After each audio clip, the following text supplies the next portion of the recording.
Is that true? Is that true? Is that true? It's absolutely true. I'm saying that. Is that true? Because I can't wait to hell what they're going to say to back that up. So that's what I'm saying. Is that true? Like, come on, give it to me. I can't wait to hear this. So I'm going to find the article that I read. But during the last NFL Combine draft, gentlemen, there was this emphasis on men with the high butt. Why, John Anderson? And you're a lifter, you get it. Because with the high butt, there was more power from the gluteus maximus. And we talk about athletics and power and strength here in the lab. So it just seems to make sense that we would talk about men with high butts.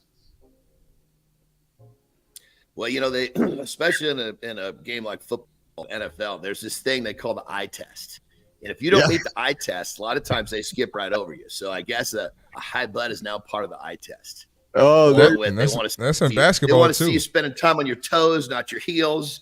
But I guess now they're looking for you to stick your butt up. That's exactly it. That's exactly it. Thanks, Jimmy, for turning on the live stream for me. I guess I forgot to turn that on this morning. It was my ADHD, Jimmy, that had me distracted here. So, producer Jimmy, thanks for covering that for me. Marty's just going to shake Marty's going to constantly just shake his head all morning this morning. John, we're here. So you and I grew up in the same era, John, like back in the 1700s, and I don't think we talked about ADHD back then. But I'm going to suspect my friend, and we're just getting to know each other. I'm suspecting you might have some of the same distractions that I have from time to time, John. Am I wrong? Massively. I mean, I can't tell you. In those days, okay, they just said, okay, the kid's slow. He's holding up the rest of the room. We need to put him over there in that room with the other kids that are slow. And that was there was a variety of kids that were slow in that room, literally like to the point where there were kids that were going to be probably not making it through life on their own in that room. I'm just trying to be polite when I describe this. As now they realize that you're slow and they give you every letter under the sun. They give you different types of ways to try to get back on track. It's almost like you get kind of coddled through the system. So back when we were there, no, he's slow. Go over there, and it's up to you to fight your way out of that situation. That's what I did. Thank God I had that, because that was literally my first blessing. That taught me how to get not only to par, because I needed to be par, but then that work ethic allowed me to get way above par. How to figure stuff out. We're talking ADHD. We're talking how to be your best self this morning. Good morning, Sarvina. Thanks for joining us. We missed you this week, Sarvina. I know you've been busy and you've been active, but yes, good to see you in the lab here this morning, Sarvina. And good morning, Robert McCabe. Dude, thanks for jumping into the lab this morning. And I want to personally look at you in the eyes and say thank you for subscribing to the channel. Nation, at the end of the day, we're trying to build a business here. So if you subscribe to our YouTube channel, you help us build our business. And Robert yesterday took some time out of his day. It costed him nothing. He's like, yeah, I'll go subscribe. So he wandered on over to the YouTube channel, Mornings in the Lab, and clicked on the old button and said subscribe. So Robert, thanks, brother. I really appreciate that. And for those of you that haven't subscribed, the hell, man. Like, come on. You're gonna get some free time from Bilous, Anderson, and Marty. You're not going to subscribe to the channel. Doesn't cost you nothing. Nah.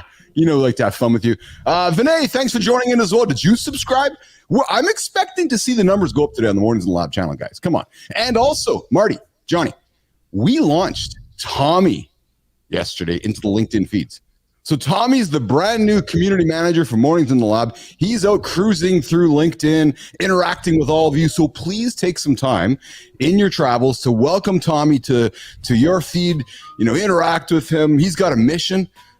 He's on a mission to add as many followers as possible to the Mornings in the Lab page, because we are trying to build a business here. So I welcome you to go interact with Tommy over on LinkedIn. Say hi to him, ask him what you want to ask him, but know that he's interacting on our behalf. So it's not me there. It's not Marty there. It's not Arnie there. It's Tommy. So I encourage you to go and interact with Tommy along the way. We're going to bring Brooke and Thomas Woodham's here in a couple of minutes. But before we do that, I want to check in with my friends. Let's start with you, Marty. How was your day yesterday, pal? What is going on? I had a great day. I'm just now getting over that Canadian cold I had for a week. Yes. So I'm feeling really good today. Got my energy back. But no, I had a good day. Had a great workout. Yelled at the camera a little bit. Made some content. I don't know if you saw my video yesterday. It did. Nicely done. Yeah. Thanks, man.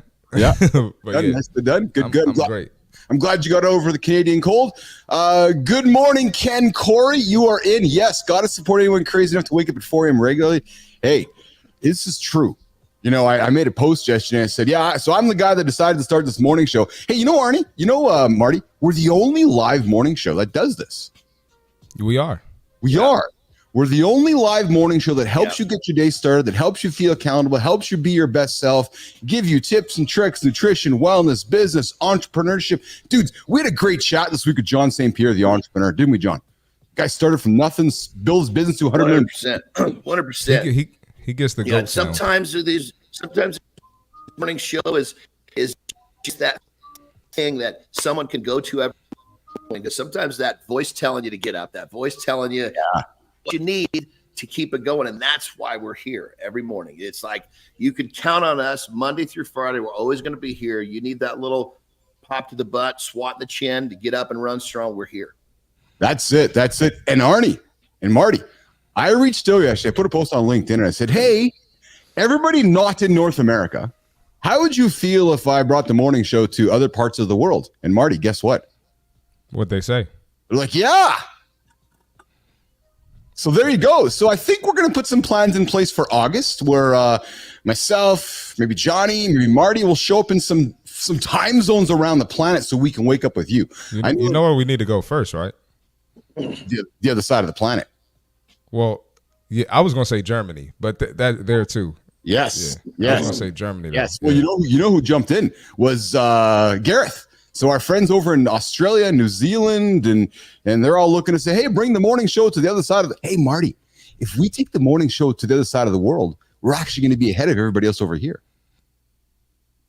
Are we going to have kangaroos on the show? We are. We'll be time traveling also. That's it. So koala bears. So Anderson, when we do our morning show like the night before, we'll do the show. We'll get up the next day and we'll be like, yeah, we already talked about that. It's like, oh yeah, we know the lottery letters, we know all that kind of stuff. Hey, speaking of what's going on, and John, before I get into how your day was yesterday, hey, today the Olympics started. The Paris Olympics started today. Oh yeah, it is Friday. Did it really? Yeah. Does anybody still care about the Olympics? I do. That's a great question. You know, I tell you that way back when like we were kids. Yeah. The Olympics was like, there was only a few channels on TV. So when the Olympics hit, man, everybody was dying to see it because there wasn't so much competition for things that you could do or things you could watch. Now that we've got the internets at our fingertips, Olympics got a hell of a lot of competition. It's absolutely true. So, hey, Mad Monk drops in this morning into the YouTube channel saying, hey, does anybody want a hot, fresh grilled cheese sandwich with tomato soup? Oh, nope. Sounds really good, but that's not on my meal plan. We got some comments going on here in the lab. Here we got Marcus as awesome from Brazil. As someone from Brazil, great, but this time it's just good for me as there isn't so much of a difference in my time zone. Yes, Brazil, you're on Central Time Zone. So, Marcos, thanks for jumping in this morning into the show. I appreciate that. I'm going to look at the horizontal comments here if we got anything else jumping in. Johnny, how was your day yesterday, man? Before I bring in Brooke and Thomas, you guys are on deck in 2 minutes here. John, how was your day yesterday, pal? I got to tell you, man, you were off going to the restroom here before we jumped in. And I said to Marty, I said, hey, I didn't talk to John much yesterday at all. We talked about I could hear it all. I could hear it all. So don't sweat it. You guys thought you were sneaky. Oh, he doesn't have the headphones in. No, I hear it all, baby. Don't worry. Oh man, how was your I had a ripping day yesterday. It was a killer day. I got a lot done. I stayed in a great state of mind, which is one of my intentions for the day. And I think start top of the Christmas tree is we got back the plans for the remodel of our studio, which is going to be awesome, man. Nice. It's like when I saw that, I was like, holy shit, it's going to be sick. That's awesome. It's going to be like a studio, but almost feel like a cigar lounge. Keith and Marty might be making a trip to San Diego to check this place out. Let's go. Let's do it. Hey, John, there's a good brunch spot in Gas Lamp in San Diego. Brother, you wear a shirt saying not having a brunches. What are you doing, man? Hey, man. Come on. It says less brunches. You got to lead by example, man. It says less, not no. That's it. Mad Monk is now offering pulled pork barbecue sandwiches with coleslaw or Reuben sandwich. Yeah. So Mad Monk is bringing the food to the table. Speaking of bringing the food to the table, I am welcoming in our friends from LinkedIn. We are bringing in Thomas Woodhams and Brooke Spooner. Good morning, guys. Good What's morning. going on? Do we have any energy this morning, Brooke and Thomas? I'm pumped. I've been watching you guys for like 10 minutes got a lot of backstage energy. and now. That's awesome. I'm still backstage on the vertical one. Nope, you are on stage. Walter, Thomas, you are on the stage. You are on both. Oh, it doesn't. Oh, mate, it's now. I told you it lags out when there's two streams going on. Hi, Brooke. Hi, Thomas. How are you? There's a massive. So, we Nation, finally did it. We finally got here. There's a massive delay. This was a highly requested show by Brooke Swadar and Thomas Woodham. So like, hey, we got to get on the show with Keith and Marty and John and have a wonderful conversation. So we brought the gang to the show today to have a conversation around how to be your best self. How do we take care and manage ADHD? And we're going to spend a little bit of time, Johnny and Marty, as we kick the show off, to dig into our friend Brooke Swadar and her journey from the job over there to this new job over there. And I know there's a lot of people tuning into Brooke's journey here today that are curious about her going from, John, Marty, so she goes from a manufacturing recruiter. She's like, yeah, I'm going to get out of manufacturing recruiting and becomes a coder. Becomes a what? A coder. Like she decides to become an actual sit down behind the computer. I'm going to make code. I'm going to build things for a living. That's the shit, man. That's just demonstrating to everyone that you make a choice to do something, you can absolutely do it. I love that, Brooke. That's freaking awesome, man. That's exactly it. That's exactly. And when people say, "Oh, you're crazy," means you're on the right track. Just means they don't think big enough. Yeah. You got to absolutely. You got to make those goals audacious. So we're going to get into that conversation in a few moments with Brooke and Woodhams and so forth. And I think we lost Woodhams on the vertical stream here, but we got him on the horizontal at the moment. But we're going to get into conversation with Brooke Swadar. And why don't we do that? Why don't we, Jimmy, before we get to the accountability check-in, let's spend a few moments getting to know Brooke and digging into this. Because I know, Brooke, there's a lot of people tuning in right now to hear your story. And I know that as I've gotten to know you on LinkedIn and over the time, dude, I get super impressed by your journey through the community, by your ability to network with everybody. But who's Brooke Swadar? So I'm going to quickly introduce Brooke before we throw it over to her and talk a little bit more about Brooke. But Brooke is a dynamic software engineer, excelling in creating dynamic, user-friendly web applications, driven by a passion for solving complex problems and turning ideas into reality. She's a transitioned executive recruiter. Marty, John, so like I said, she comes from manufacturing recruitment to software engineering. She has diverse interests. So outside of tech, Brooke's a cat person. She likes her cats. Gamer, a book reader, red wine lover, a jazz listener, a globetrotter, a foodie. I saw her making some grub over on the old LinkedIn feed. I think John makes the old Louisiana grub there. I think it's some good food there. That's good Oh, stuff. yeah. Yeah. Oh, yeah. And she's a lifelong learner just by the fact that she decided to pivot from one point to the other point. It just suggests she's very much a lifelong learner. So that is Brooke Swadar. But Brooke, let's put you on the stage, kid. Welcome to the show. I know you've been around here a few times, and I call everybody kids, so I'm not trying to be disrespectful. You have had a journey from over there to now over here, and it's caused a lot of curiosity for people. Let's dig into that, Brooke. Awesome. That was such a great introduction. And I'm not going to lie, Keith, I'm so glad that yesterday I happened to update my LinkedIn bio, which I realize is what you just read from. And I'm so glad I spent time on that. That was perfect timing. I had no idea you were going to do that because I was looking at it like, this could be better. She just put you on blast. It was perfect. I love it. I'm just glad I worked on it. Thanks, Melissa. That was Melissa, Marty, and John. Yes, Melissa. Home run for Melissa this morning. That was beautiful. No, but thank you so much. So yes, for anyone who doesn't know me, my name is Brooke Swadar.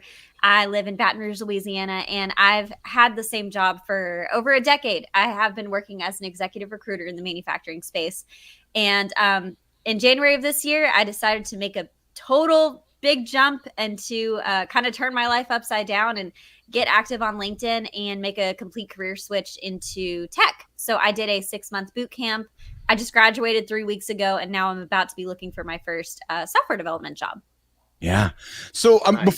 before I throw a couple questions to Marty and John, Brooke, I just, I want to ask the one question, and it starts with the capital W. Why? Like what precipitated? There was a moment in your journey of life, and I know it just didn't happen instantly, but there was Right. a point there as it was going through days and weeks and hours. There's people listening right now that were going through the similar journey you were, but then you eventually said, to hell with it. I am making a career pivot. Why? I can't wait to hear this. These why answers are always so killer, man. I know. Why, Brooke, and how? Yeah. Okay. So I've been dabbling in code for just a couple of years, and actually I got started. I was just looking to improve some of our marketing processes at the company I still currently work for, at the recruiting firm. And I figured out, so it's a smaller firm, so I kind of wear a lot of hats, right, in my role. And I basically ended up discovering that I can manipulate it's called HTML. It's a type of language, right? A very bare bones language for basically making things look a certain way. And so I was like, well, I want to learn how to do this so I can just make it look exactly how I want it to. And I ended up spending like all of my free time playing with HTML and getting deeper into the web development side of things. And so I discovered a passion very much later in life, because I never took coding classes in school. I didn't know anyone in tech. Like, I didn't have any sort of connection to the tech industry. So it was all brand new for me. And it was how I was spending my free time. And so finally I reached a point where I was like, okay, either I'm going to keep doing exactly what I've been doing for a long time, which was a good journey for me. But I kind of feel like I've reached a cap, right, where I'm at. So if nothing changes, nothing changes. And even though I'm leaving behind what has been remarkable job security, I love technology, and I decided to take the plunge into a boot camp, which is very intensive and a wonderful experience. And I did that for accountability, right? Because it was very structured. It was 3 nights a week, 3.5-hour long lectures after my day job for 6 months. And it was a lot, but it was amazing, honestly. And it's the best thing I've ever done. And then I got public about my journey on LinkedIn, and I haven't looked back. It's been really magical. It's been scary, but it's been magical. That's nuts. That's awesome. Johnny, Marty, throw it to her. Definitely. Any advice for anyone who wants to make that jump? Because a lot of people, they hate their career. You know, they're sick of the boss. They're Right. sick of the hours. They're sick of the coworkers, and they're scared to make that leap, maybe for security or other reasons. So any advice to them? Sure. It is scary. I definitely will never sit here and act like, oh, it's easy. It wasn't a big deal. It's huge. It was a very huge decision. And, I think tech is kind of sexy right now, especially for people outside of the industry, because it's everywhere. It's expanding. It's in all the headlines, right? And some of the people who are making a lot of money right now are coming up with the next big thing. So I understand the appeal. But I will say, do your research, right? Don't just go sign up for a boot camp like I did. I had some experience before I made that decision, because it takes a certain kind of person to sit at a computer and stare at lines of code and solve problems and learn these languages. And I don't think it's for everyone. But if you have that sort of problem-solving mindset, and you're curious about it, dabble around. There's a lot of amazing free resources where you can spend your time and get a feel for if this even makes sense for you. Because I have connected with people who I think kind of fell for that appeal of what they thought it would be to try and break into tech, right? You can work remotely. There's potentially good money. It's, lots of different areas you can work in. And then they realize that they just don't like it. But then they've enrolled in a boot camp and they've spent all this money and they're like, I wish I hadn't done this. So take your time, do your research. I commend someone who's interested in it, but it's not for everybody. Hey, I was going to, my bad, John. keep going. Go ahead, ask your question. This is good stuff. I mean, we talk on the show about, pursuing failure, leaning into fear, getting uncomfortable. So clearly you were at that point. You're like, okay, I know I need to make a change. I know I have the choice to make a change. And you were kind of looking at, okay, I can stay here, which is, I'm in a great position. It's comfortable. I'm good. I got no problems. Or I can leave this, which most people would never even consider leaving a great situation, and get really uncomfortable. But knowing that being really uncomfortable leads to a bigger, better place, obviously you're you're telling people to make sure they're making the right choice, but talk to them a little bit about that, managing that feeling that's always going to tell you you're doing the wrong thing because of that safety mechanism that's built deep inside of us. Absolutely. And that's a great point, John, because, for me, like I said, I've had a good career situation. It wasn't like, oh, I have a job that I hate and a horrible boss. That truly was not the case. And I'm very lucky. So I guess it is a little bit more unusual that I decided to make such a drastic change from what has been such a secure and generally positive thing. But at the end of the day, I'm a very passionate person. And this year alone, like my life today looks completely different than it did from 1 year ago. And I'm so proud of all of the risks and chances that I've taken, because it was huge. I mean, and like I said, I wasn't active on social media like at all. And then when I did my boot camp, part of the reason why I got active on LinkedIn and started posting was kind of to create some accountability for myself. So I was like, okay, if other people see me do this, I can't back out. Like I'm going to full throttle jump. I'm not going to look back, and I'm just going to go for it. And it was scary. It was very scary.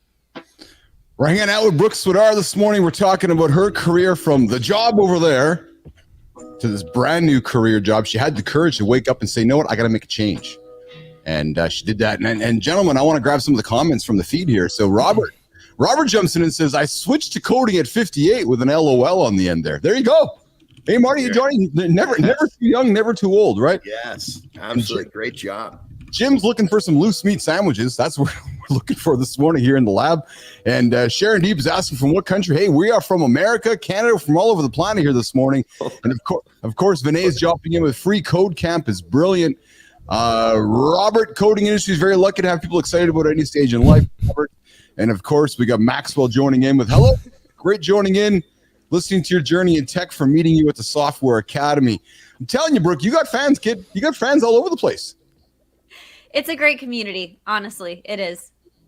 That's awesome. Can I interrupt real quick? One of those people said a loose meat sandwich. Is that what it said? Or did I? What is a loose meat sandwich?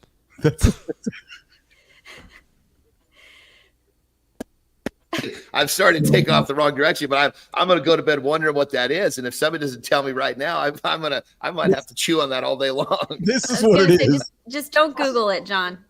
It's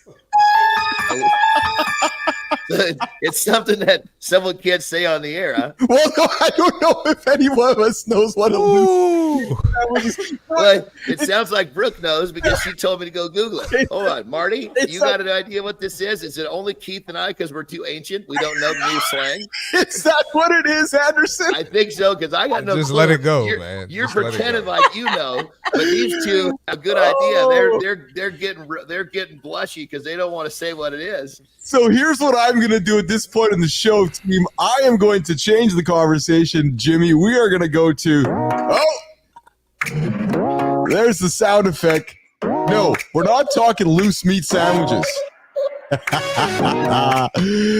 We are talking about the accountability check-in.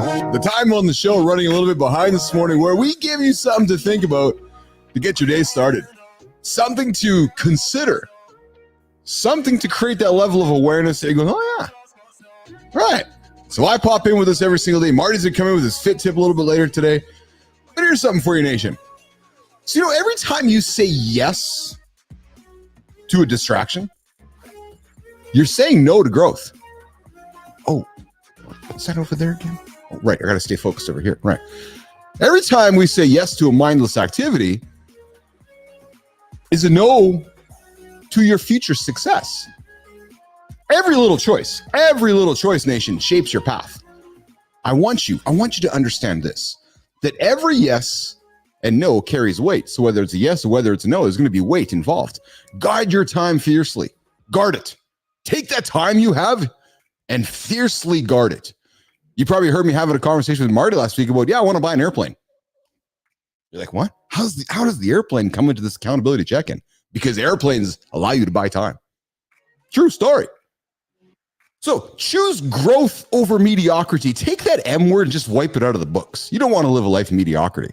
You want to live a life of growth. Don't let those distractions steal that potential. You know the potential. It's staring right in front of you. And then you go, oh, I got to go over there. Oh, I got to go over there. So nation, I encourage you, as you start your day, ask yourself, what's your poison? Share the top things that you distract yourself with, write them down, put them aside, and refocus your energy on what's most important. Because again, when you say yes to a distraction, you're ultimately saying no to growth. That's your accountability check-in. As I'm losing my voice here on a Friday morning. I'm going to bring our friends back into the lab here. Marty, Johnny. That was powerful, brother. Learning to say no might be one of the most powerful things a person in pursuit of greatness can do. The word no is powerful.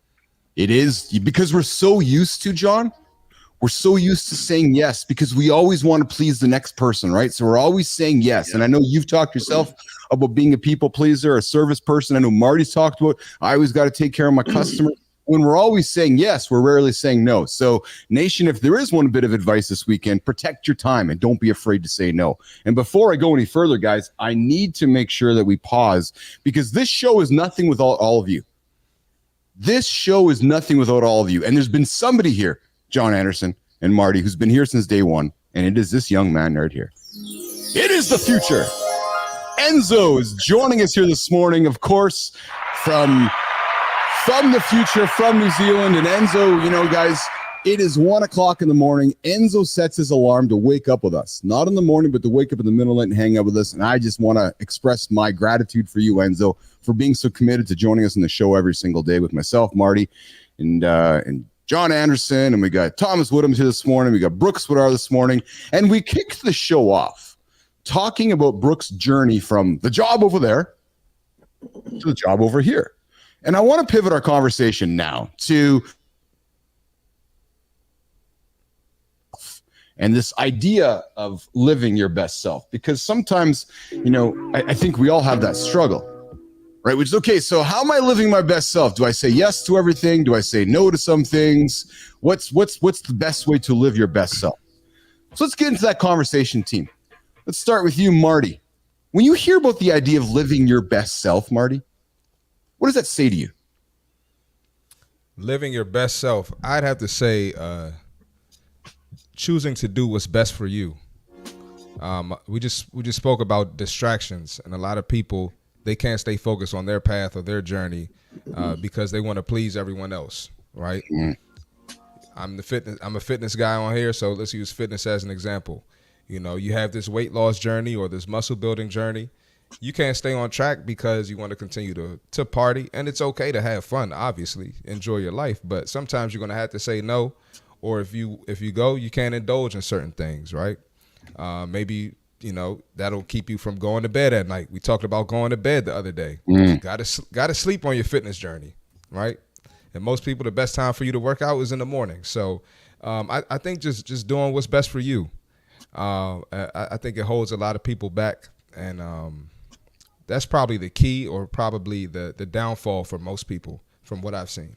Yes. I got to jump in next. Please. To set the record straight. Listeners, you guys, you hear this great, but this is between Marty. You're the fitness guy, but I want you to understand, I've been lifting weights longer than you've been alive. That is true. That is true.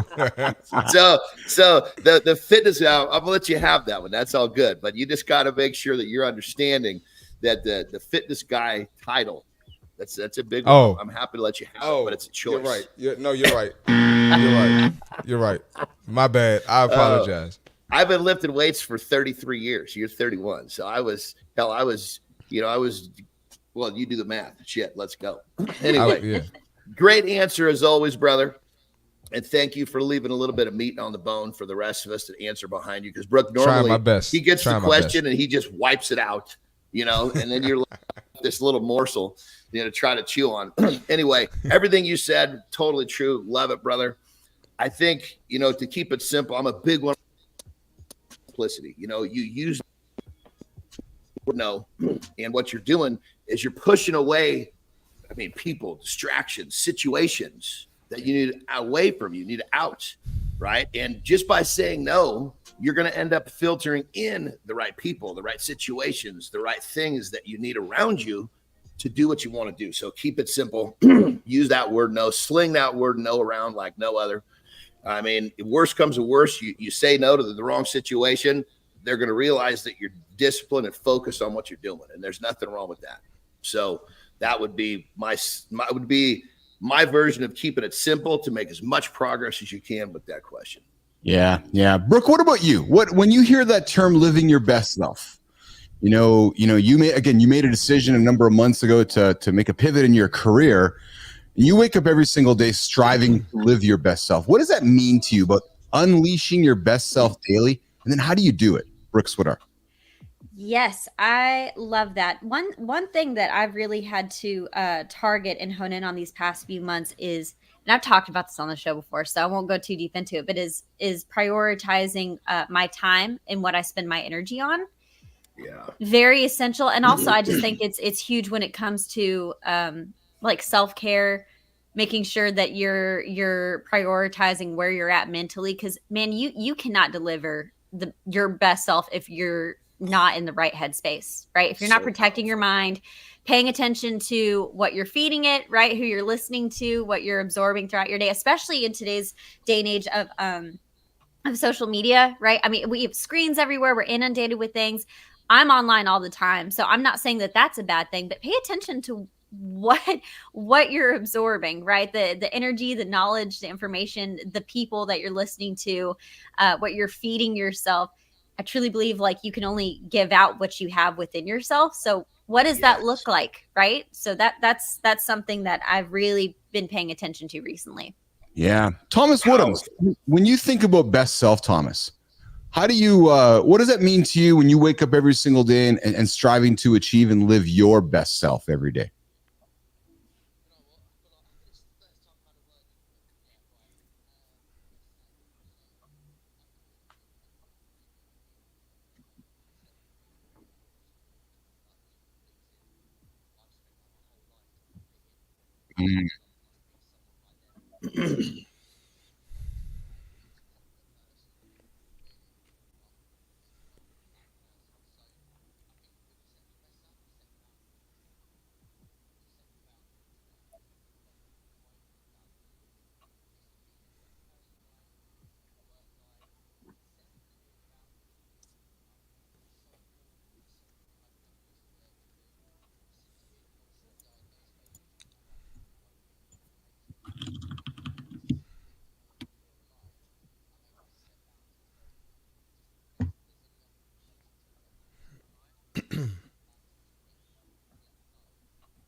Yes. That's amazing, right? That's setting the boundaries. Oh man, that's just knowing to set those boundaries right away. That's powerful, bro. That's good stuff.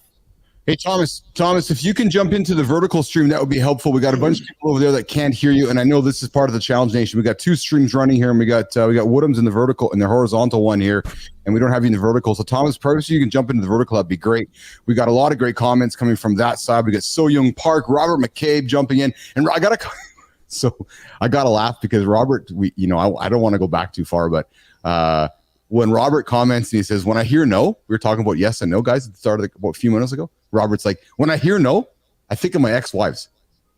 So, Robert keeps his focus every day. Nope. Exactly it. So Robert keeps his focus every day on saying yes because he's like, oh no, when I hear no, I'm thinking about my ex-wife all the time. But when it comes to living your best self, John, you talk about this often on the show, and I know Marty has as well. But Brooke, talk about the power of habit stacking. Oh, baby. Yes. Starting your day and going, okay, habit after habit after habit after habit, and trying to minimize those distractions, Brooke, so that by the end of the day, you've stacked those habits and you look in the mirror and you go, yes, I've won the day. Is that something that you undertake, Brooke, to help yourself achieve that best self every single day? The idea of habit stacking? Brooks, what are? I've had to, and that was new for me. Also with when I say like my life went through an entire overhaul, that's really not an exaggeration. I'm very thankful for it though. So now my days are slammed, honestly, morning to evening, and I actually love it. It's been a wonderful transition for me. But like previously, my life was a lot more relaxed. I wasn't busy doing all the stuff on social media, which really has kind of become like another job on top of everything too. Yes. So I've had to say no to mindlessly scrolling on TikTok sometimes, right? I used to stay up later and just kind of veg out, like hang out, catch up on YouTube. And I do a lot less of that now. And I still am a total advocate for self-care and taking time to relax, right? But it's a lot more structured now, and it's taken time.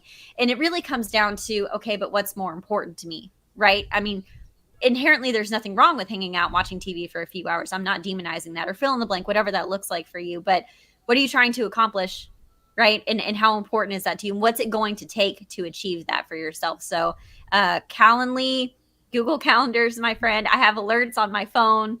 Like I'm getting pinged all day to make sure I don't forget anything. I have lots of calls and meetings and things like this, right? And I need to show up. I have to deliver. So putting those systems in place. Thankfully, it's easier than ever using technology. There's so many free tools and resources that help you stay on track. And I know Thomas is always talking about, specifically like people with ADHD, how difficult it can be because how easily distracting it can be. And I think today, whether you have ADHD or not, that's still more prevalent than ever because we're being pulled in so many different directions, and we have families and we have jobs and we have other obligations pulling us everywhere. So that's actually part of why I love Tom's content so much. And I've been following him for a few months, and he just does such a good job of addressing that on a day-to-day basis. And bringing it to light, doesn't he, Brooke? Because Thomas really does talk the talk and walk the walk. So we have so many distractions. And I think, and sometimes I wonder, Brooke, Marty, John, whether we're just quick to diagnose with the 4 letters, which we're going to get into this conversation in a few moments around ADHD, or whether because the world's been inundated with so much quick, maybe it's less ADHD and more just I'm always just looking everywhere else just to keep myself entertained and stimulated. You know what I mean? Like I wonder sometimes, and it's just interesting because Maria jumps in here, Brooke. I got to write everything down and use reminders on my phone because I forget there's so much info overload.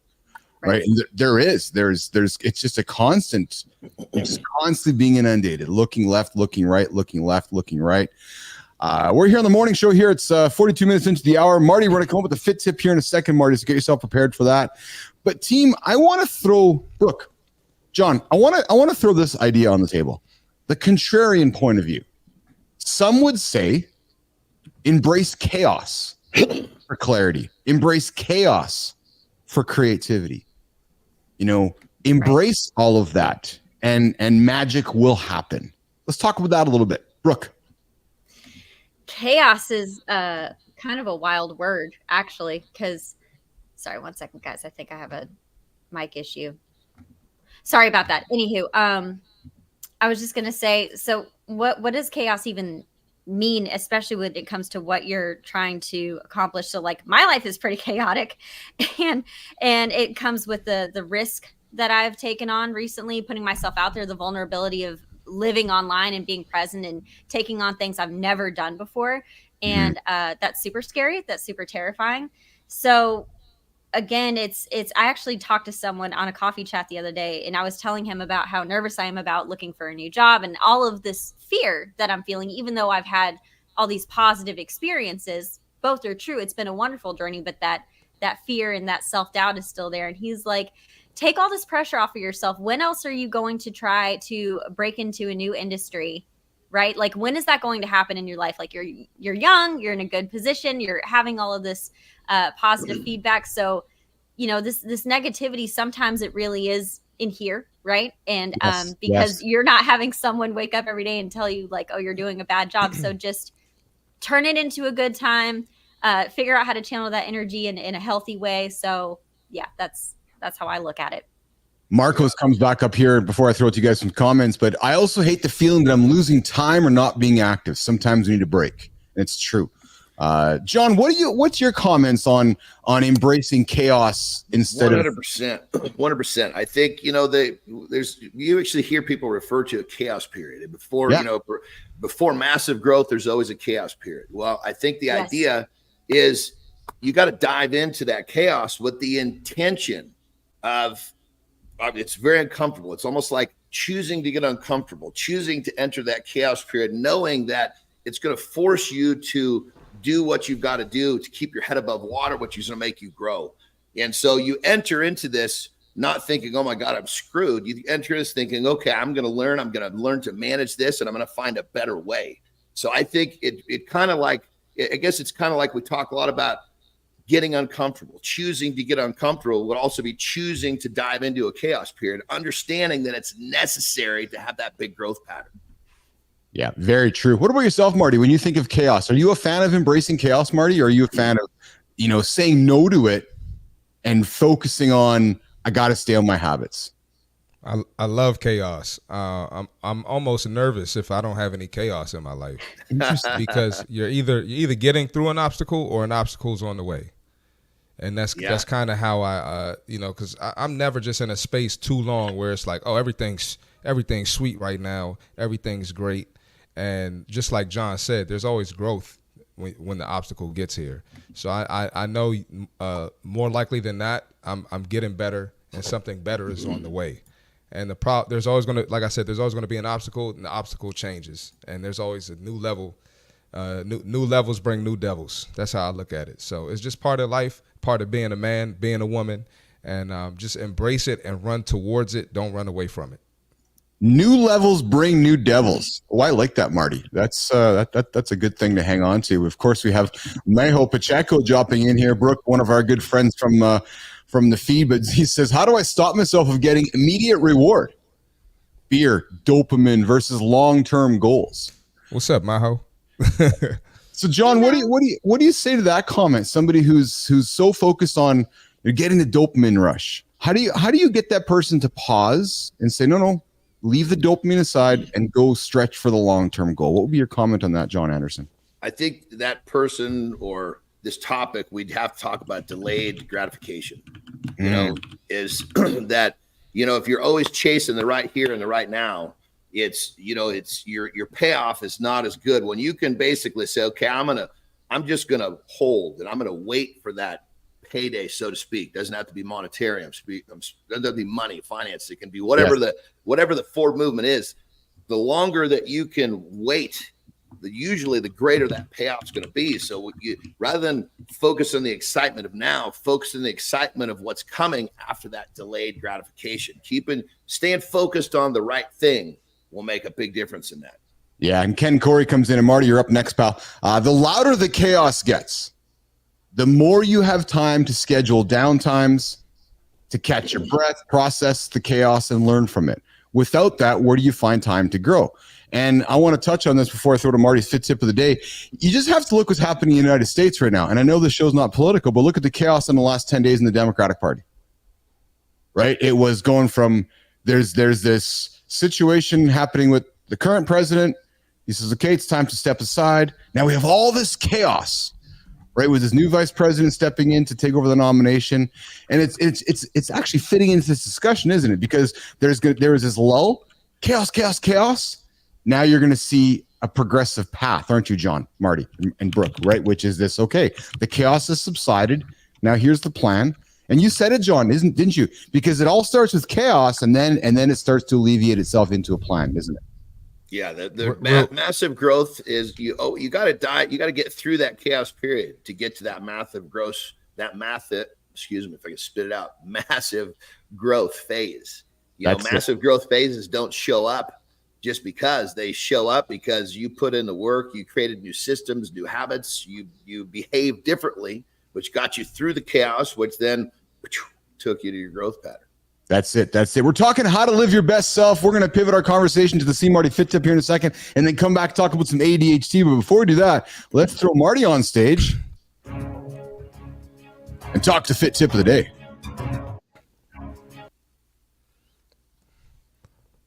All right, we got the fitness tip for the day, and that is exercise comes with more perks than just a good-looking body. Let's talk about it. Regular exercise can boost your brain power. Here are some quick insights and tips.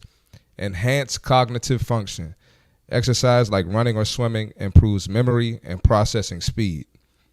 Try a 30-minute jog or swim 3 times a week. And me and John have both mentioned on the podcast how the mental clarity we get when we get after our exercise. Another thing, improved attention. Regular exercise improves focus. Stretch or walk during breaks. So feeling cloudy, thoughts getting foggy at work, try a quick walk or do a quick stretch. Reduce the ADHD symptoms. Physical activity can reduce hyperactivity and impulsiveness. Try yoga or martial arts.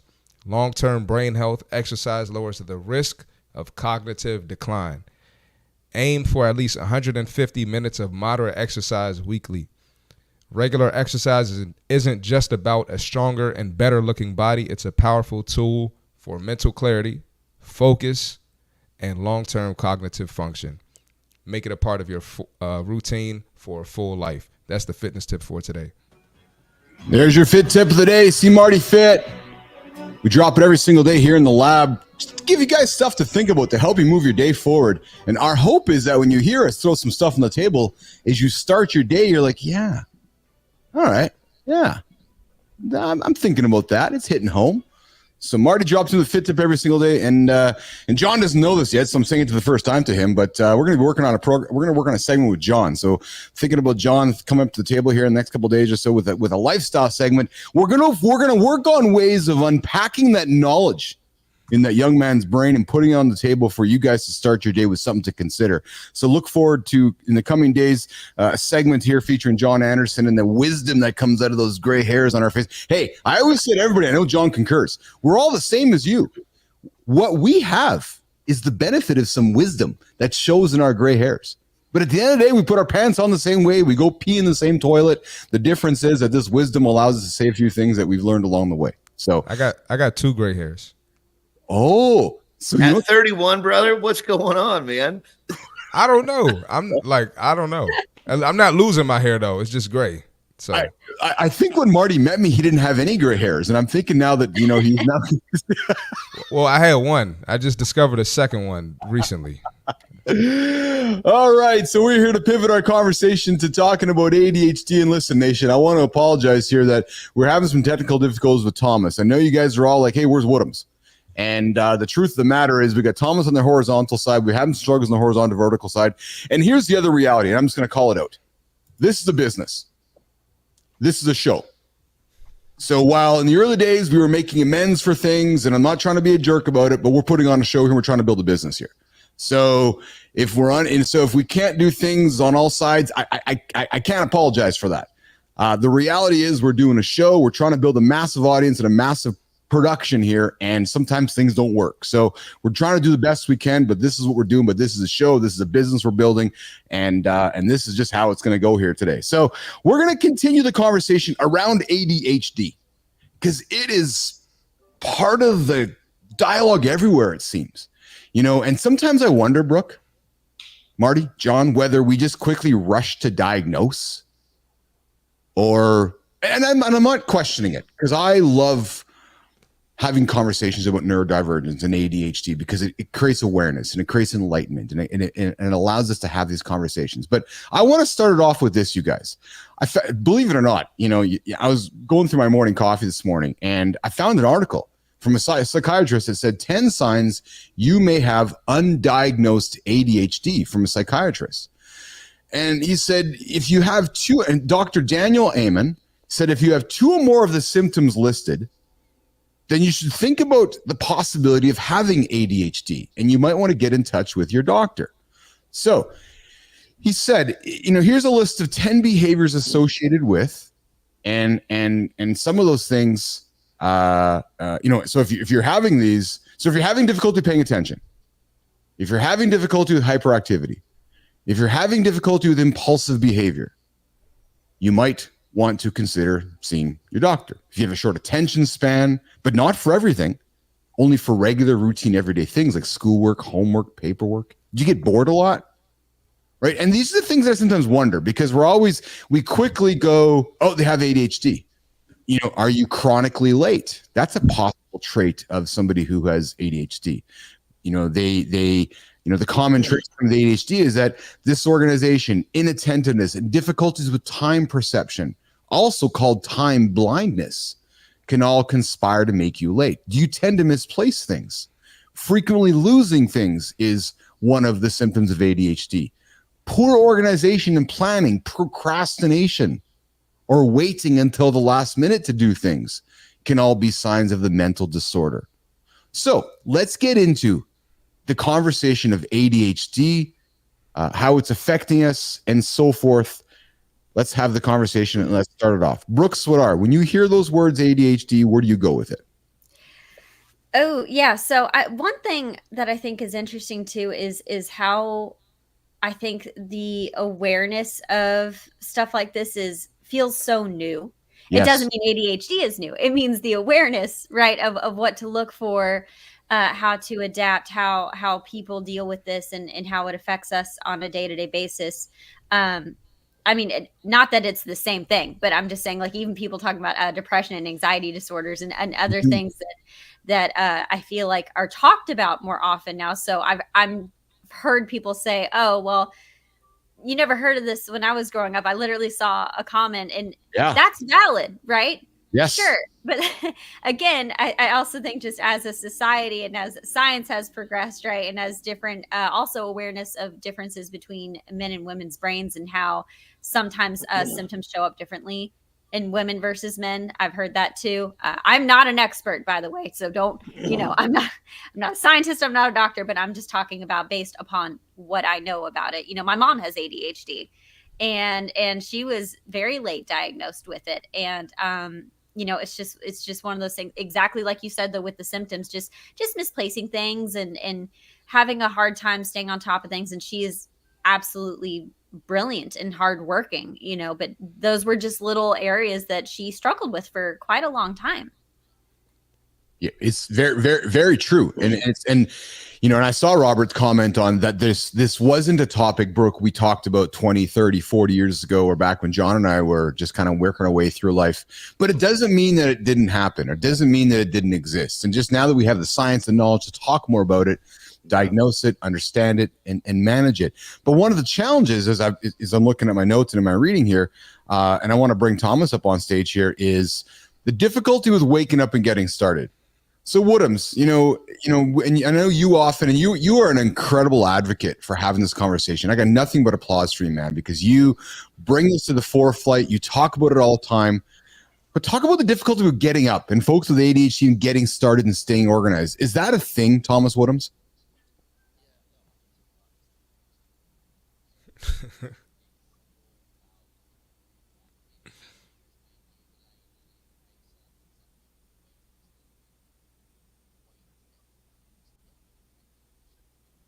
Wow.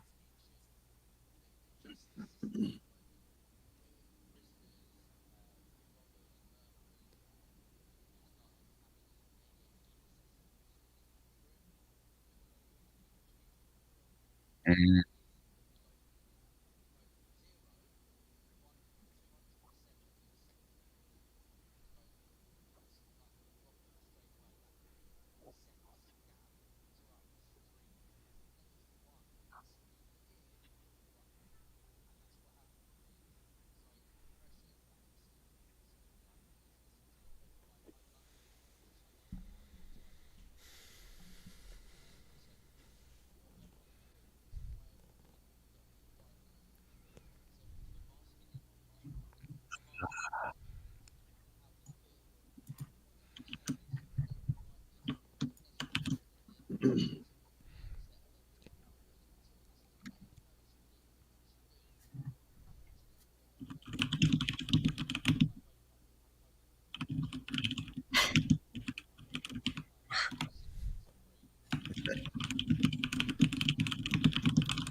Yes.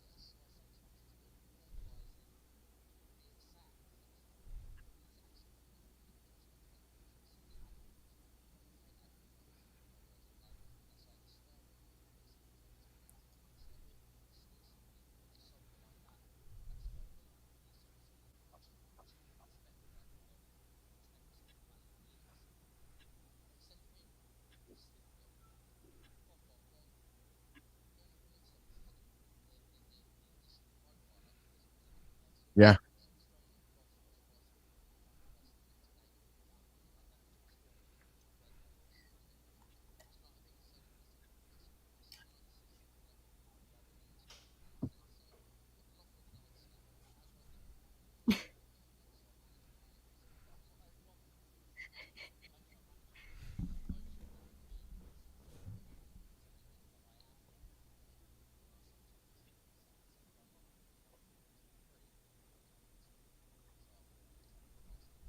Thomas, great insight, man. Really great insight. And thank you for sharing that.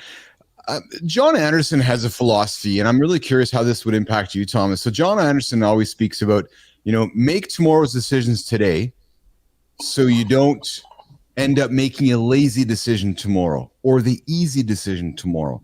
Does that mindset work with a neurodivergent ADHD person, Thomas? So you're saying to yourself, okay, I know tomorrow I got something going on. There's going to be a window in the morning where I might be tired, I might be distracted. Does using a technique like that help, knowing that, okay, today I'm making the decision for tomorrow, and as long as I'm taking my meds and I get up and I'm consistent with my routine, I'm going to follow through with that? Does that work, Thomas? Or does the morning come, the dopamine kicks in or doesn't kick in, and you've lost track and lost focus? I'm sincere with that question. Does that happen? Or you know what I mean?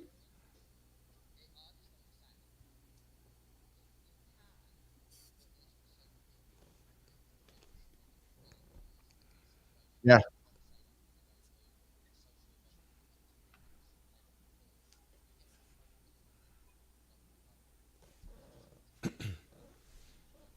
Yes.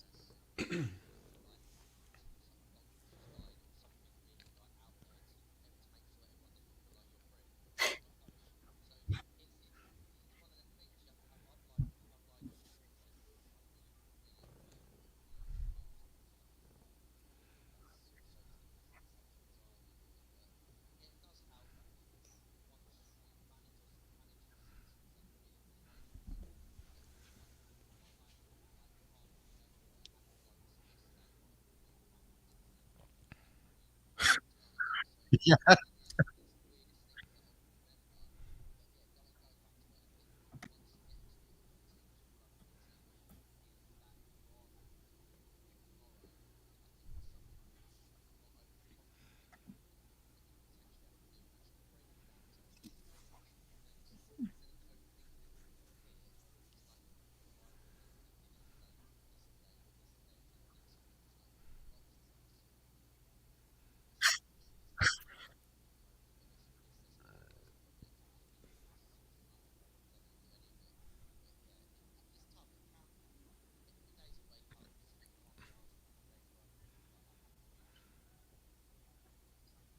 Yes. Mhm. Yeah. Yes.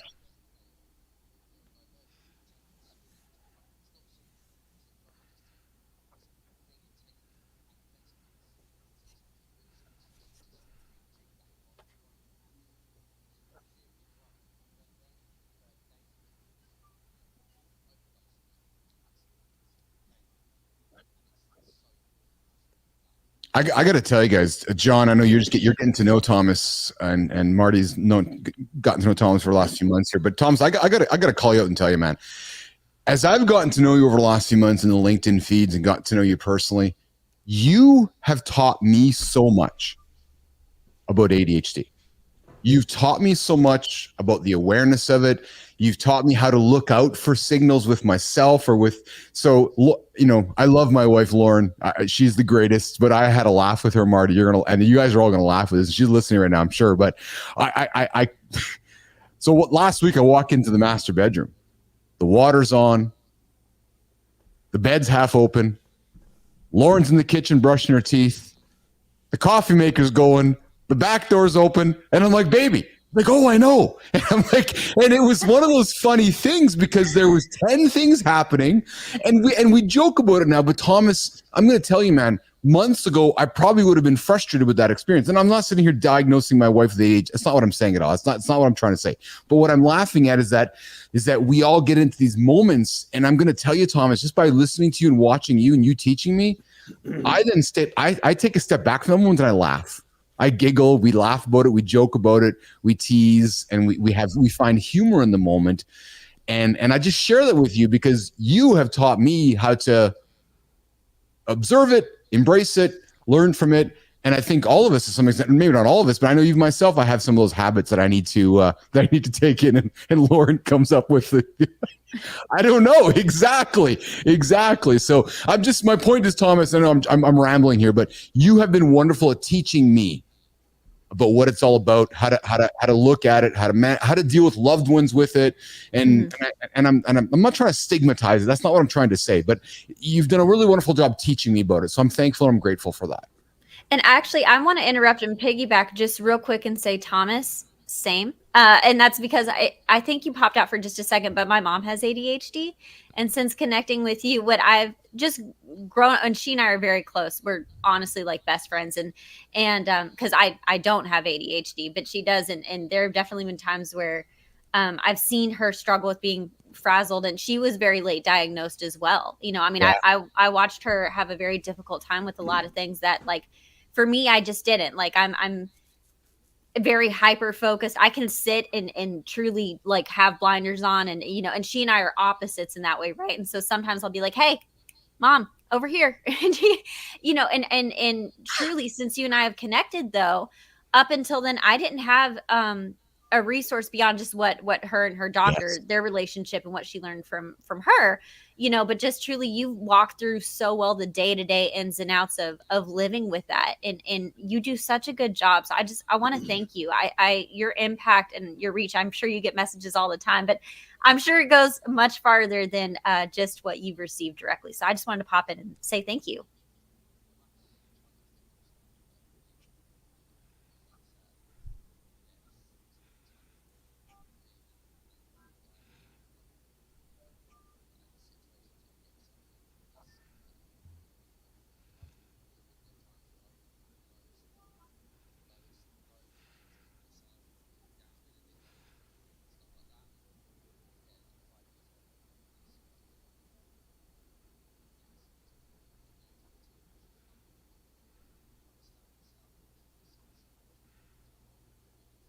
Right.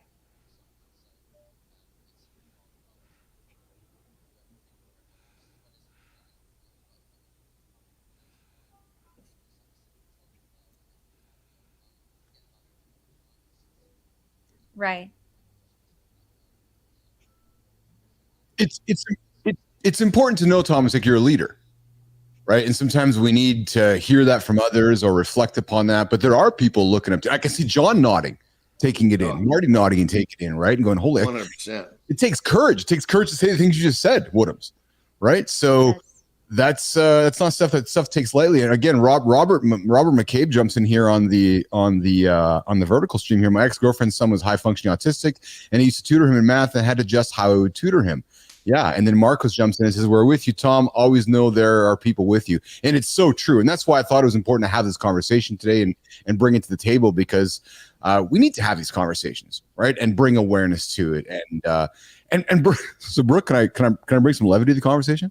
Yeah, sure. I don't believe you sit there focused. I've seen your desk, Anderson, Marty. The kid's got like 800 screens on her desk. She's got 35 cats behind her. She's got cameras. Woodhams, you see how she works? I don't believe she stays focused. Yeah, it's my mastermind lair, guys. Yeah.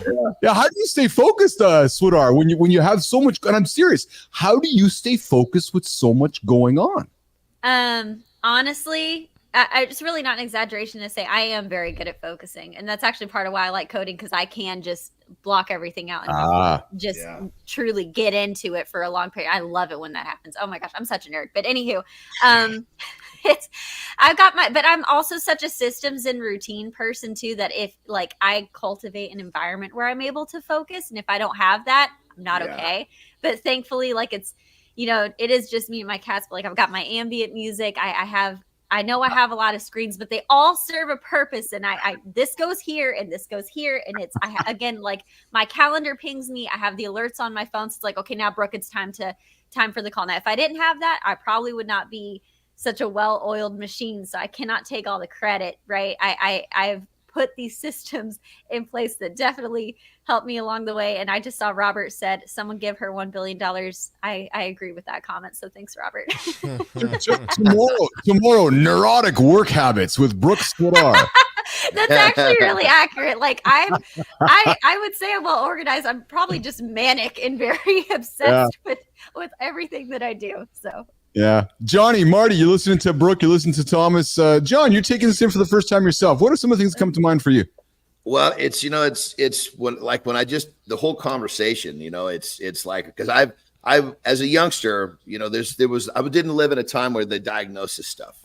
It was just, okay, he's slow, he's got some issues. And, when you were talking about, if you have these issues, diagnose yourself. I mean, you describe me as a little guy for sure. And what, the way that I was able to cope with all this was, it was systems, it was routines. I mean, it was like, I was like a miniature fat Rain Man. I was this little guy, and it was like, I had terrible self-confidence, low self-esteem. I was overweight, hard time learning. I was just scared to death because I was going to get called to read out loud, and I could barely read, and so it was because of, I got up even as a little guy, I had to have my clothes laid out. I knew what I was going to eat for breakfast. I mean, it was like wake up and boom, boom, boom. And another show I talked about, even as an adult right now, I have an alarm that goes off. 1 minute later, I have another alarm goes off that says, hey, whatever dumb shit just climbed in your mind in the last 60 seconds, get it out, because you don't have to live that way anymore. And so long and short of it is, all of this conversation is great. And when it comes down to it, we're talking specifics of, the actual, I call it, I guess you call it a disability. I call it a disability. That disability was my biggest blessing.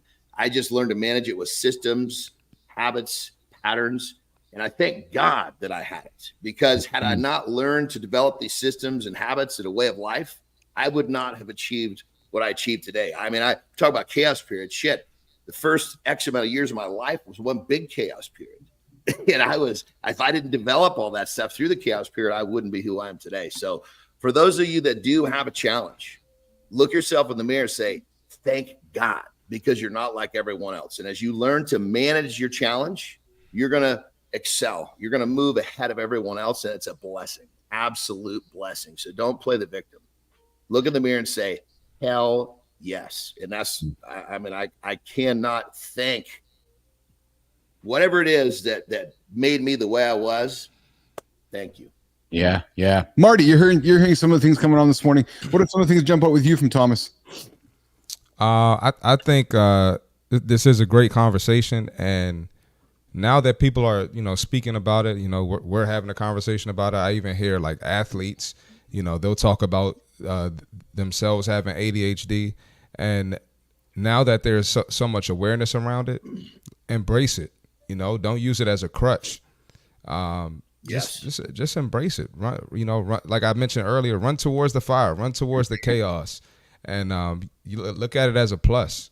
You can still be successful with it, and you have plenty of examples of it. And you can get on YouTube, you can get on TikTok, you can hear people talk about it, you can follow people with it. I know there are influencers like Thomas and on other platforms, and Thomas is on LinkedIn. So just embrace it. Thomas, I saw you nodding when John was talking about habits and consistency and patterns and stacking habits. Is it fair for me to assume, maybe that's the wrong choice of words, but is it fair for me to consider that that's how you find success? Is that you just stack habits throughout the day, and that those habits keep you focused? And the moment that maybe maybe something gets in the way of a habit, that's when you lose track. Would that be would that be a good way for me to perceive that, Thomas?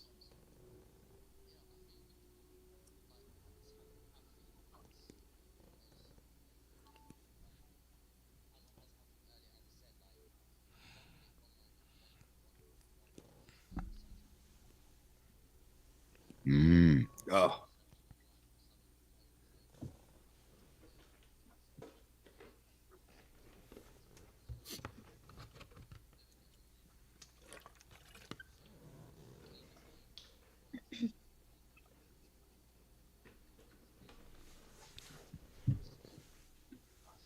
yeah.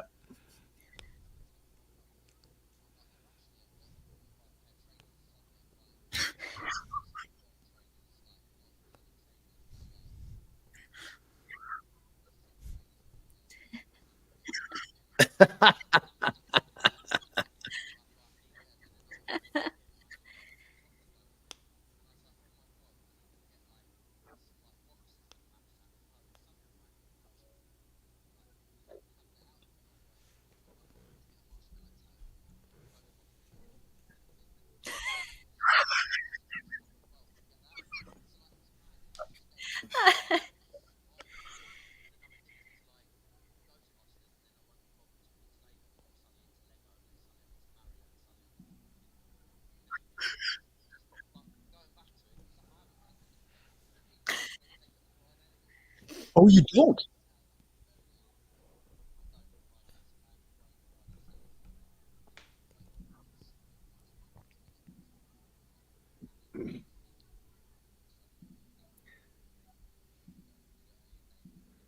Yes. Yes.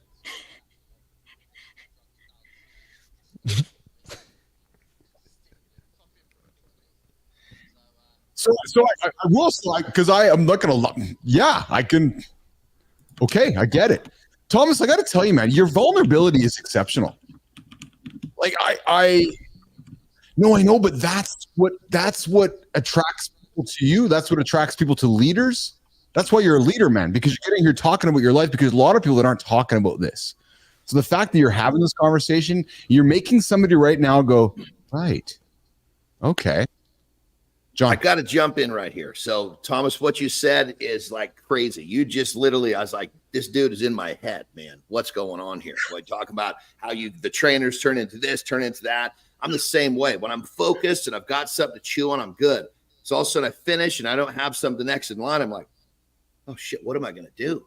Next thing you know, my brain just starts going, I'm going to do this. I'm going to do. So what I do, this is one of my management tools that I came up with. And I came up with this decades ago because I recognized, man, as soon as I don't have something to do, I get myself in trouble real quick, And so what I call it a go list.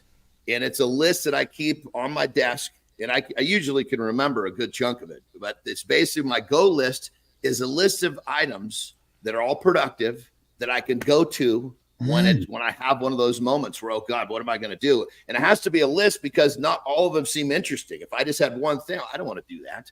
But if I got 8 of them, one of those is going to look interesting enough for me to dive into that and obsess about that, focus on that. And now I avoid that period of, oh my God, what am I going to do? And I find myself, entertaining myself with food, entertaining myself with something I'm not supposed to be entertaining myself with. Buying shit, big part of it. I'm like, God damn, do I really need that? Yeah. So that's kind of my remedy, my own, I guess you'd say, self-discovered remedy to deal with that exact situation. That's exceptional. I never considered that. What's that, Tom?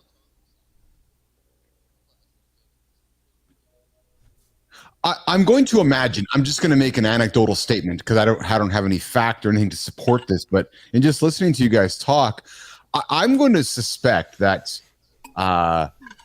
the pornography industry benefits much from bored men with ADHD. No, I'm just going to put that out there because Thomas is laughing, but I'm going to suspect because if men are searching for men, women, whatever, but the search for the dopamine rush, you sit there bored, you're literally 2 clicks away from pulling up the old website and you're going to be fulfilled again. I'm just brother, this is where you got to use that word that we've been. This is where you got to use the word no. Yeah, you got to use the word no, and you got to get to your go list immediately, because if that one hits the top of the ticker, that's a difficult one to get away from. Yes.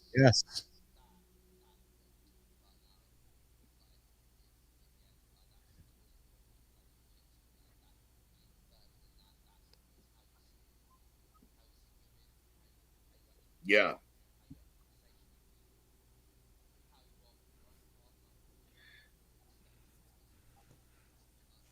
It's like a time warp. You can lose a couple hours of your life and not even know you did it. Yeah. Like, it's a thing, isn't it? Yeah. Yeah. Yes. It's a gateway.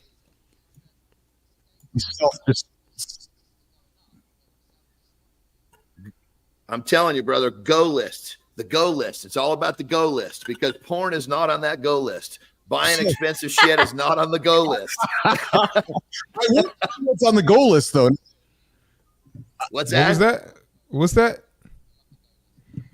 What'd you say, Keith? I said, I will tell you what's on the goal list. So, and if you're in America, so Lauren just put a comment on here. It's pretty funny, but she's like, Thomas, everything you've shared is resonating with me. Side note, how bad's Costco for people like us?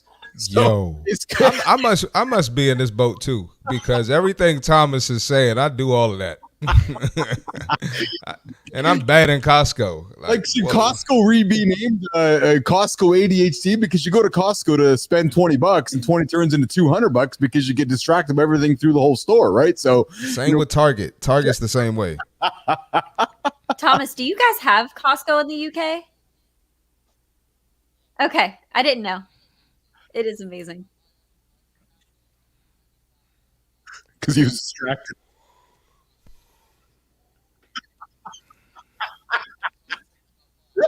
Yeah.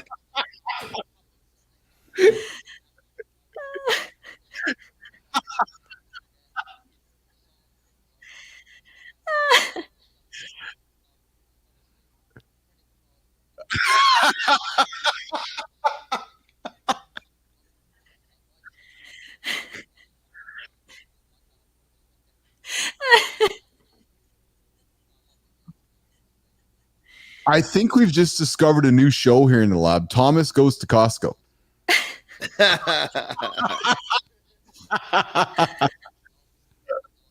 Oh my goodness. We're having an exceptional conversation today with Thomas Woodhams, Brooke Swidar, myself, Keith C. Marty Fit, and John Anderson. We started the show today to talk about how to be your best self.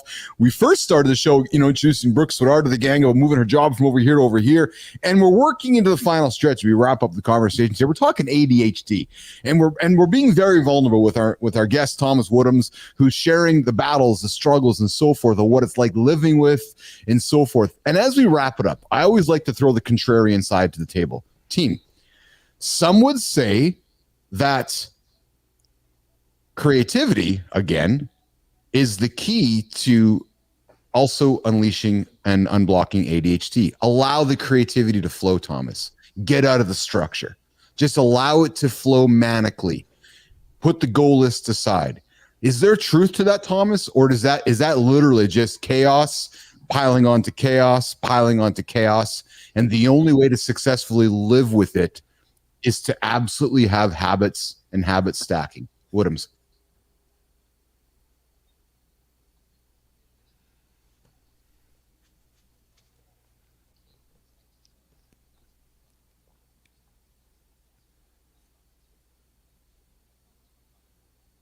Yes.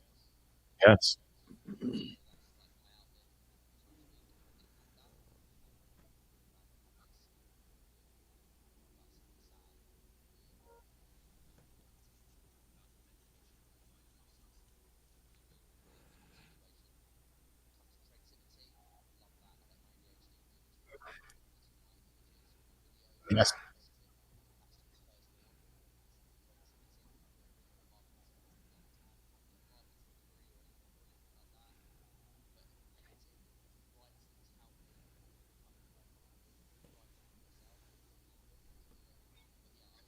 Mhm.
But again, that's what I've learned from you, Thomas, over time, is to step back, listen to the person I'm talking to, and recognize that, what's going on with Thomas today? Okay, so he made a statement today saying, flip off, Keith, I'm out of here. This job sucks. That's kind of out of character for Thomas. That's not really real. Let's just let him have some time over the weekend. Let's go back to work on Monday. I can tell you in the past, I don't know if I would have reacted that way. I would have been like, this guy's got a problem. But I now sit back and listen and observe and recognize that, okay, out of character, maybe there's more going on here that we can recognize, we can understand, and we can work with. So no, Thomas, take the weekend off, get back on your meds. We'll see you Monday. Right. And that's what these conversations have done for me, as you've taught me through the last number of months getting to know you. So yes.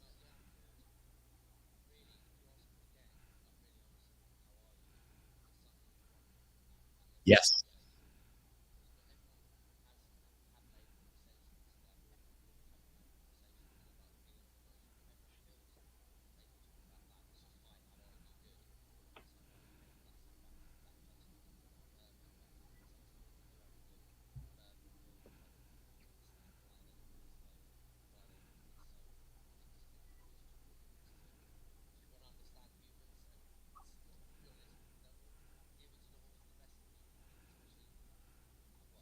Yes. Mm.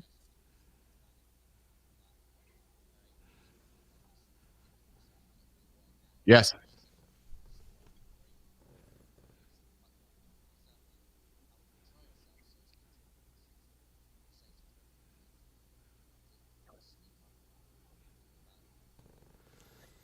I will tell you, when I first started the lab, ADHD was not part of the pillars of conversation. But as we keep learning and speaking more about it, Melissa, it seems that we're going to keep weaving this topic into the conversation. I love talking about it. I love learning about it. I love helping teach Business Athlete Nation about it, create awareness about it.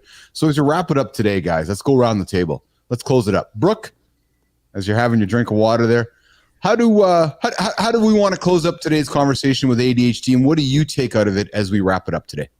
One, I just want to keep, I feel like I'm just fangirling over you, Thomas, so I'm sorry, but it's not an exaggeration to say, I love your content. I love your work. I'm so glad I've connected with you, but there is a lot of vulnerability to talking about Yes. and sharing about these challenges and the realities that you're facing. And I think it's very admirable that you, like you said, I know it's a struggle, right? And how you can get so caught up with all the stuff that it can take away from other things that you have to prioritize, right? You're a very busy person. You have your own personal life. You also have your career.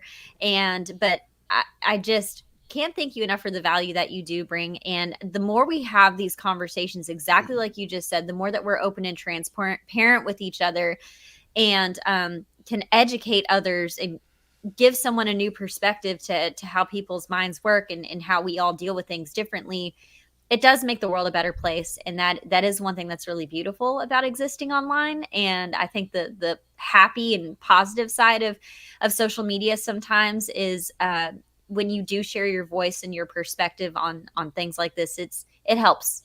It really helps. It's awesome, Brooke. Marty, what about you? Some closing comments from you as we wrap up today's show. Like I said earlier, just embrace it.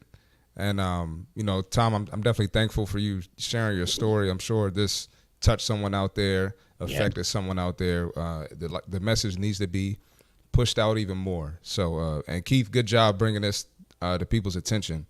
But, just embrace it. Nothing wrong with it. Like I said, I think I'm in the same boat as well because a lot of this stuff applies to me. Maybe I need to go get checked. But definitely, thank you for sharing again, Tom. That's awesome, Marty. Johnny. Well, first I want to say, Brooke and Tom, thanks for coming. Great show. Love to hear both you guys talk. And in terms of this topic with the ADHD, whether you're diagnosed, you're not diagnosed, but you have any of the challenges, symptoms that we're talking about here, look at yourself as lucky. Don't play the victim, because the systems, patterns, and the parts of life you're going to put together to overcome this stuff is going to separate you from the people who didn't have to do it. Yes. And again, if I didn't have my challenges, I would not be where I am today. And I thank God I've never had a job. I've never collected a paycheck because of this. I've always learned to do things my way. And my way was, no, I'm not going to go get a job. I'm going to find a way to do it my way. And I didn't have that mindset. I wouldn't have that mindset if I hadn't been solving problems and learning to manage my challenges. So if you have any of this stuff, whether you're diagnosed or not, don't play the victim. Look yourself in the mirror and say, damn it, I am lucky. Now let's turn this into a strength. There you go. Well said, Johnny. Thomas, final word to you, my friend, on this exceptional topic that I know we're going to keep bringing back to the lab and having this conversation more and more and more. Thomas Woodhams, final word to you, my friend.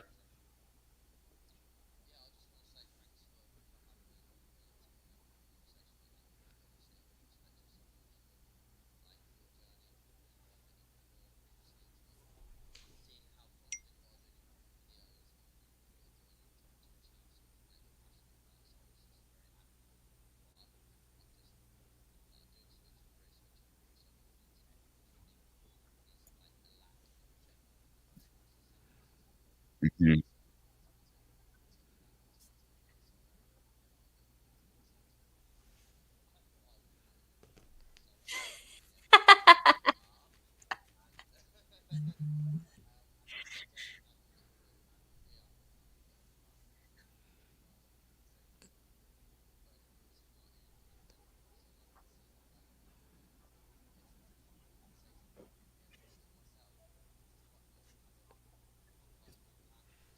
Yes. Yes.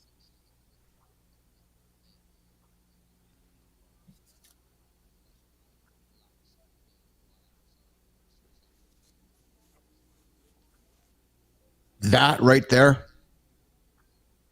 that moves me because that's what I'm trying to do. I'm trying to create a safe space for conversations like this. And the fact that you just made that statement makes my Friday. Because if I can make you feel safe to be you, myself, Marty, and John, we've succeeded with what we're trying to do. We're trying to wake people up, help them be positive, help them be themselves, and help them get through their day. There's enough, pardon my language, nation, there's enough shit around us. There's enough judgment around us. Get up, be yourself, tackle those challenges, say no to more things than you say yes to. Just get on with it. Right. So, Thomas, thanks for being you, man. Come back often. Dude, come back often. Come share your stories. Come back on Mondays when you're on your speed. Come back on Friday when you're off your speed. If we can have some fun with you, my friend. And I want to give you and Marty a couple of phones and unleash you both in Costco, and then create a show on that experience. Marty and Woodhams go to Costco, and then we're gonna create a whole. And then we're going to create a whole series on that. And then we'll have Amy Ginden from LinkedIn do some comedy around that. So, Brooke Swadar, thank you for coming in today. I thoroughly enjoy your friendship online. I'm thoroughly enjoying getting to know you.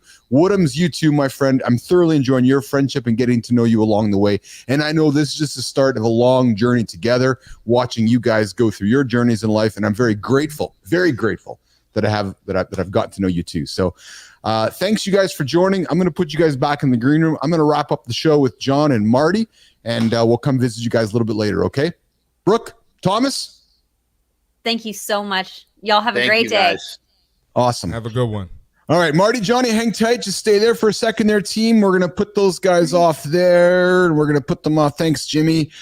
Guys, what a great show today, and what a great show this week. You know, I'm serious. When Thomas moved me there, I had some goosebumps and I had some emotion in my eyes because, you know, when somebody says to you, John and Marty, that, you know, I feel like I can be myself here, we've done our job. We've done our job. Absolutely. Right. So I want to thank everybody for tuning in today. Kurt Stein, Amir, Marcus, Robert, Maria, Lauren, Savina, The Future, Alfredo. Man, I don't want to miss anybody. Meho, Marcus, a ton of you tuned in today. I'm very grateful for that. You know, we can't do this show with nobody tuning in. So the fact you guys are tuning in, I'm very thankful for that. And if I don't remind you this, I'm going to get heck from Marty when the show's over. Like our channel, subscribe to our channel, Mornings in the Lab, comment on it, share it with your friends. But before I say goodbye, I'm going to turn it over for a couple final comments from Marty and Johnny. Marty, starting with you, my friend. How's the week been, pal? What are you thinking as we go into the weekend? And what a great week, hey, bud? Oh, yeah, great week. Like I said, I just got over that Canadian cold and looking forward to having a productive and maybe a little bit of fun this weekend. Nothing crazy, but definitely enjoying my time off.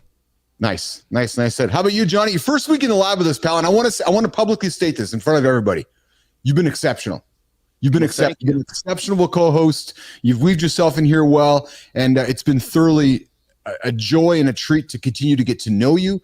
I love the insights you're bringing to the table. You're dropping nuggets. I was laughing. I was creating some content yesterday, and Marty, I was laughing at something you said. He's like, John's like, I got to go to the bathroom. He's always up just dropping gems. The guy's just dropping gems left and right. So, Johnny, I appreciate you joining the team here. But how's your first weekend, and what do you got going on for the weekend, pal? Well, I'm actually going to be going to see one of my daughters. I'm going to be helping her move into a new place. Nice. But just another little a perspective from what I don't look at Monday through Friday and Saturday, Sunday. I just look at I have another great day of my life to live. Yeah. And my mornings, I get up the same time every day. My routine exists every day. And it's because I really take pride in the fact that I've created a rhythm and a pattern and a set of habits and a life that I enjoy that I don't want to escape just because it's Saturday. And I think if people think more like this, they're going to be much happier. If you're living for Saturday, you don't have to do the shit you got to do Monday through Friday. Start thinking this through. Or it's like, are you planning? You're planning to retire for something you don't want to do 40 years? Maybe just think about a better way to go about your life. So, a little food for thought. There you go. If you're racing towards something you're looking to retire from, you might want to make a different decision. And that's how we started the show today. Brooke was like, now what am I doing this for? She created a new career for herself. So there you go, nation. We started the show on Monday, giving you permission to fail. We ended the show today talking about habits, talking about ADHD, and talking about creating your best self. So we're going into Saturday and Sunday. We're not calling it the weekend. We're calling it the next day. We'll see you guys on Monday. Mornings in the Lab, 8 o'clock Eastern time. You know where we are. We're on X. We're on YouTube. We're on LinkedIn. We're all over the planet. We are ubiquitous. We are the show you start your day with, 8 o'clock Eastern time, to help you be accountable, help you feel good about yourself, and help you achieve, nation, your biggest goals. We'll see you guys Monday. See you, Johnny. See you, Marty. See you guys in the green room. We'll go say goodbye. We'll go say goodbye to Brooke and Thomas.